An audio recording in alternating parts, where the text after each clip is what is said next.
Hey, it's Joe from VCam TV Studios, and when I heard Peacock was going to develop a game show based around the old arcade game Frogger, I had the same thought that everybody had. Why?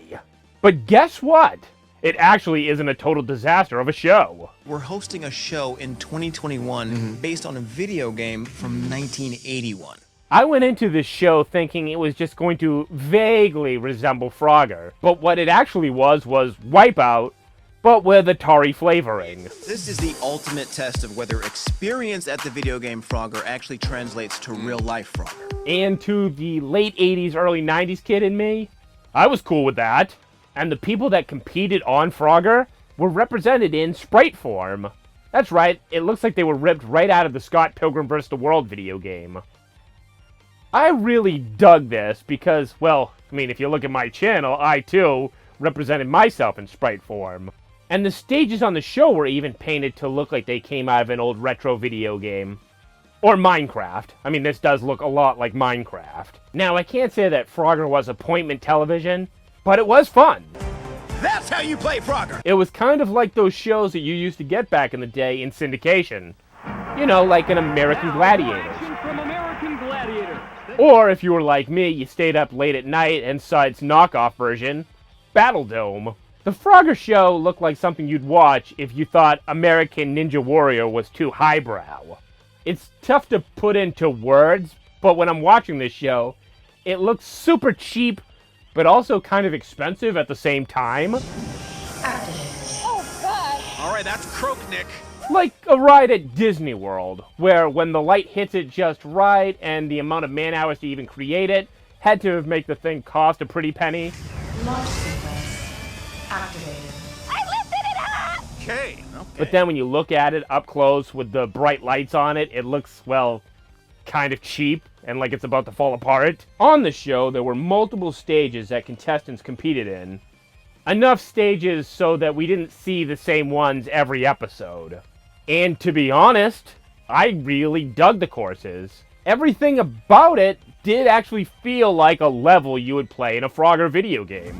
Bouncing to the craters, Froggers will climb the satellite to start the launch sequence, then hit the lighted countdown pads in the right order as they complete the course. I got the feeling that whoever was putting together this show actually understood the IP that they were working with and just embraced how overall stupid the idea was. I really appreciated that when they went over the rules to each stage, it was done with sprite graphics. Like, the stage itself could have actually been a real game stage. And in these stages, you'd have obstacles, and the obstacles were given cute, punny names like... And the Jean-Claude Rambands. Gilligreen's Island. Could he throw it from here 50 yards onto Gilligreen's Island? The Croakland Bridge. That critical crosswalk button to activate the Croakland Bridge. Chasing waterfalls. Which, if you know what's good for you, you shouldn't go chasing. And some of the stage obstacles are given a breakdown that makes you aware that it's one of the unique challenges of that course. The obstacles in each course are designed to play off the theme, so you have the space stage, and in the space stage, there's a rocket. The Fast and the Furious stage has a lot of cars. And wow, I don't know what she was thinking. Once we're introduced to our course, it's now time for one-on-one competition. And the first competitor that completes the stage, they win the matchup and advance to the final round. Each of our contestants are given 3 lives. Take it! Oh! Down goes Frogger and Keith, a quick life spent. If neither one of them complete the stage, whoever's furthest along, they win the matchup. And while they try to make these stages as Froggerific as possible, I still can't get the feeling that I'm just watching more Wipeout out of my head. Can you distinguish the difference between a Wipeout fall and one of these falls? No, you can't. You really can't.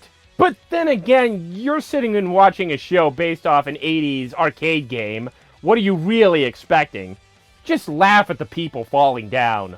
Now, each show features 3 one-on-one competitions. The 3 winners then go on to face the final boss, a character known as Boss Toad. He is Boss Toad. On the Boss Toad stage, he has 5 random stolen baby frogs all scattered about. Every week, he gets away scot-free.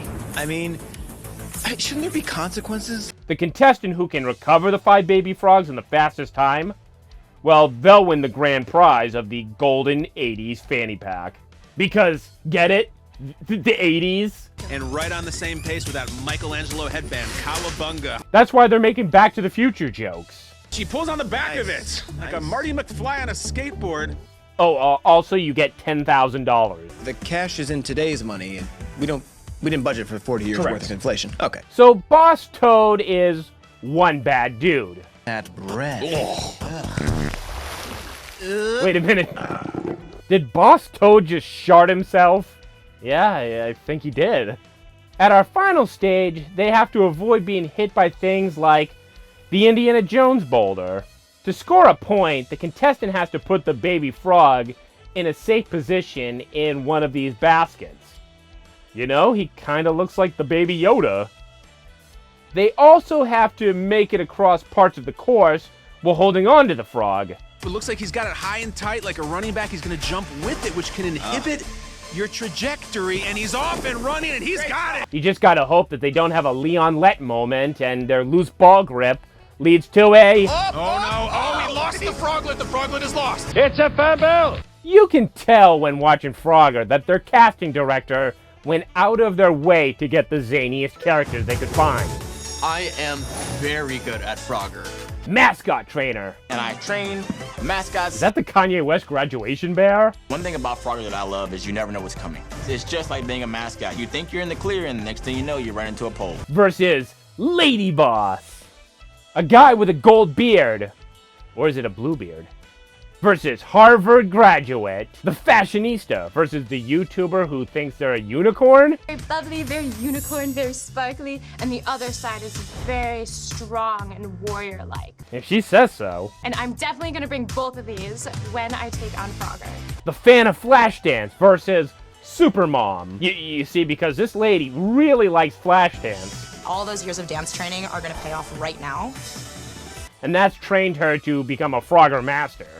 Well, not as much of a master as this guy. He's actually a ranked Frogger player. I'm a little bit obsessed with Frogger. I am currently ranked 10th in the world at Frogger. It was not an easy feat, but it's one I am proud of. And he's going up against a ballroom dancer. I know I can win Frogger because my secret weapon is all the Latin moves that I've learned throughout ballroom dancing. I'm an all-around great athlete. Oh, you don't say. It feels like someone just slid all my attributes up to 100. Strength, 100.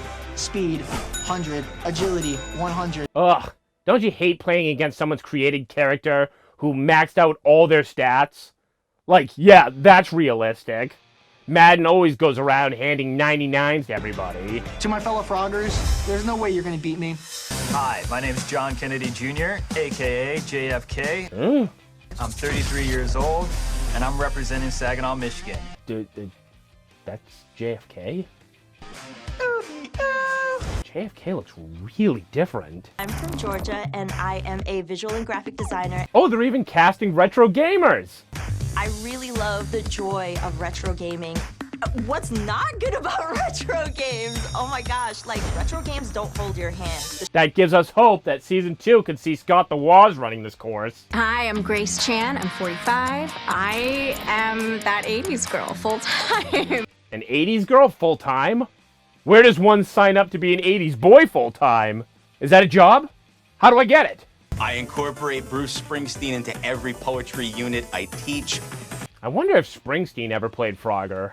Part of the charm of the Frogger show is just how stupid everything got. Page versus Genesis, and are we on Ribbit River or are we on Swan Lake? Like, you almost feel somebody backstage was saying, hey, what's the stupidest thing you could say on camera right now? Frogger is a lot like my life. He's out there just trying to do what he's doing, and obstacles just keep thrown in his way. And then the next person was like, no. What if the guy said this? I do have the muscle, but these biceps aren't my biggest muscle.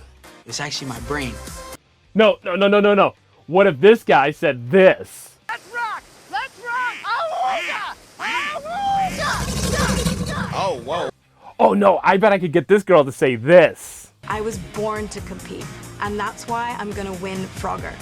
The greatest video game. of the 80s. Greatest game of all time? Let's put it in the top 20, and that's very generous. America loves Caitlyn. America's rooting for her. The world is rooting for her.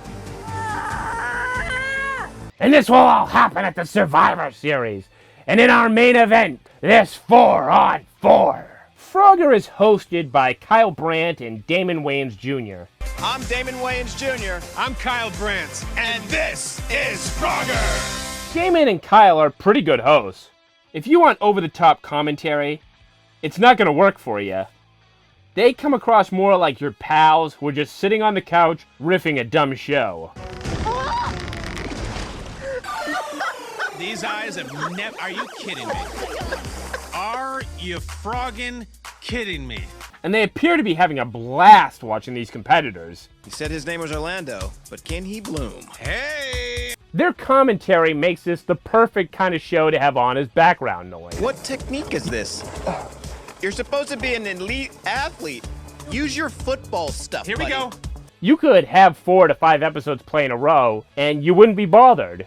But the show's never going to really command your attention. Like, sure, you could be productive and clean your messy kitchen, or you could just sit back, eat a bag of Fritos, and watch the YouTube girl jump off one of the hungry hippos. And at times, it even feels like a legitimate sporting contest. You need to look away? You need to look away? Oh, no! Keith at the 1-yard line goes into the water. And that's because Kyle Brandt has a long history in sports media. It's gonna climb! Can she climb? Come on, Kyra! Kyra! Kyra! Kyra! So he's more than equipped to make you feel like, oh my god, this is a real competition. Oh my gosh. And she's done. 1 life left, but she had spirit. You gotta give her that. These are real athletes, and I'm actually really invested if they're gonna make it across the course. High stakes Frogger right here. And it is over. And like any good sports show, you'll have moments where you're like, it wasn't looking good for them early, but god damn it, they got grit.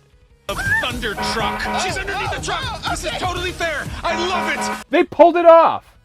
I can't believe it. And Marley Weaver, the legend. Every little thing is gonna be all right. The Frogger TV show has one goal in mind. It's to remind you that you're watching Frogger. Hi. Frogger all the time, Frogger always. I think in another life, I was actually a frog. If we're not talking Frogger, More of a bunny hop than a Frogger hop. Got a Frogger, baby. we're about to talk Frogger. My work as a professional traffic engineer has primed me perfectly for Frogger. So the show does have some faults that I think could be fixed if they greenlight a season 2. Frogger was a lot like Legends of the Hidden Temple, where the contestants were confused by the rules and the course itself. She's in danger of going out of bounds here. Oh, no. He's missing one of the There's a froglet right there. I think he just wants to see the top. Steve, you forgot your baby! Like, this guy makes a jump because he doesn't realize that he could just climb up the ship. Or this guy who can't find a barrel labeled crackers. He can't find the crackers. It says cracker on top. And then there are the stages that have extra goals that you have to accomplish while you're trying to complete it. Like this one where they have to get to a phone and order a pizza. Which they'll collect by dodging the spinning cars and slipping past the ramming vans before they negotiate the cabs to the landing pad, pizza in hand. Matt's made it past the Jean-Claude Ram vans, but he left the pizza. I'm not saying that they should handhold these contestants. And it is over. Ileana went out of bounds. If they're dumb enough to leave a frog behind, well, that's on them. The froglet. This is unbelievable. The froglet. The froglet. What are you doing? No amount of rule explaining is going to fix this kind of stupidity. Oh my goodness. Also, when we're on the final round, I find that the third contestant has a big advantage over the first two. With them being able to see the first two make an attempt at the course, they already know how many frogs that they have to get. If the person in front of them is in the lead with 2 frogs, all the last person has to do is get 3 and run the clock out. They don't have to make an attempt to get all 5. Okay. Jackie almost won with a single frog leap. So maybe the competitors in the final round shouldn't be able to see each other's times or efforts. That way they could be more daring. Now here's a couple free ideas for you. Number 1, the contestants refer to themselves as a frogger, but nothing about them is ever frog-like. I think they should wear custom frog suits in Season 2. They could look like Mario does when he wears the frog suit in Super Mario 3. Or you can make like a pimped out frog suit costume for each contestant that maybe matches their personality. There should be a special arcade kind of crossover. Maybe there's a special Donkey Kong level where barrels get thrown at them. Maybe they're in a rubber ball and they have to do a Marble Madness-like course. Maybe there should be a course where they have to avoid bees, which is reminiscent to the Frogger game on the PlayStation 1. So was Frogger worth watching? Well, for me, it was. I've seen a lot worse. I've seen IPs get completely destroyed. And this, well, it didn't. Honestly, it was fun. It was a fun, shut your brain off kind of a show. Hey, if you like this review and it caused you to want to go watch Frogger, maybe you'll enjoy these other videos on my channel where there's retrospectives on other TV shows that you could definitely watch, or just check out some of the other stuff on the playlist. Like, share, subscribe, and I don't really have a other thing for you to do. I don't.